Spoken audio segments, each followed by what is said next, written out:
मानवाधिकार के मुद्दे पर अमेरिकी विदेश मंत्री एंटनी ब्लिंकन द्वारा भारत पर सवाल उठाए जाने के बाद भारतीय विदेश मंत्री डॉक्टर एस जयशंकर प्रसाद ने करारा जवाब दिया है।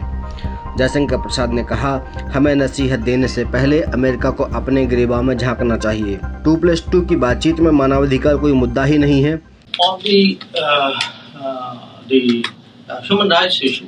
No, we did not discuss human rights during this meeting. This meeting was primarily focused on Paul Mill affairs, and I kind of gave you in some detail what all we raised.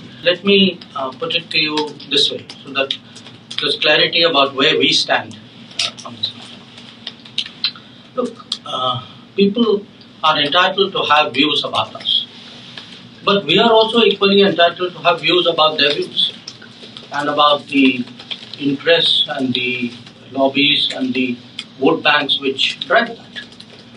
So, whenever there is a discussion. दरअसल अमेरिकी विदेश मंत्री Antony Blinken ने कहा था कि America Bharat सरकार, police और जेल अधिकारियों द्वारा मानवाधिकार के हनन के मामलों की निगरानी कर रहा है। We also share a commitment to our democratic values, such as protecting human rights. We regularly engage with our Indian partners on these shared values, and to that end, we're monitoring some recent concerning developments in India, including a rise in human rights abuses by some government, police, and prison officials. In addition to all of these critical issues, I'm pleased that we're increasing cooperation in a number of other. Bharat के विदेश मंत्री S Jaishankar Prasad ने आगे कहा, America पर खुद ही मानवाधिकार के मामलों के उल्लंघन के आरोप हैं। निजी हित, लॉबी और वोट बैंक के जरिए अमेरिकी स्थिति चलती दिखती है।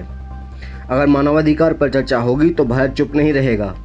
अगर अमेरिका हमारे लोगों से जुड़े मुद्दे उठाता है तो फिर ऐसे ही मामले उठाने में हम भी पीछे नहीं रहेंगे।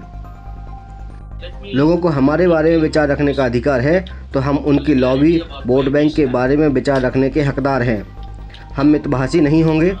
हमारे भी दूसरे लोगों के ह्यूमन राइट्स पर विचार हैं, खासकर जब ये हमारे समुदाय से जुड़े होंगे। दरअसल यूक्रेन में जंग को लेकर भारत ने अब तक तटस्थ स्थिति रखी है। इसके बाद अमेरिका दूसरे मसलों को लेकर भारत पर दबाव बनाने की कोशिश कर रहा है। रूस से हथियारों की खरीद और तेल को लेकर भारत पर अमेरिका की ओर से दबाव बनाने की कोशिशें जारी हैं। हालांकि एस जयशंकर प्रसाद पहले ही कह चुके हैं कि दूसरे देश रूस से जितना तेल एक दिन में खरीदते हैं, भारत उतना तेल महीने भर में नहीं खरीदता है।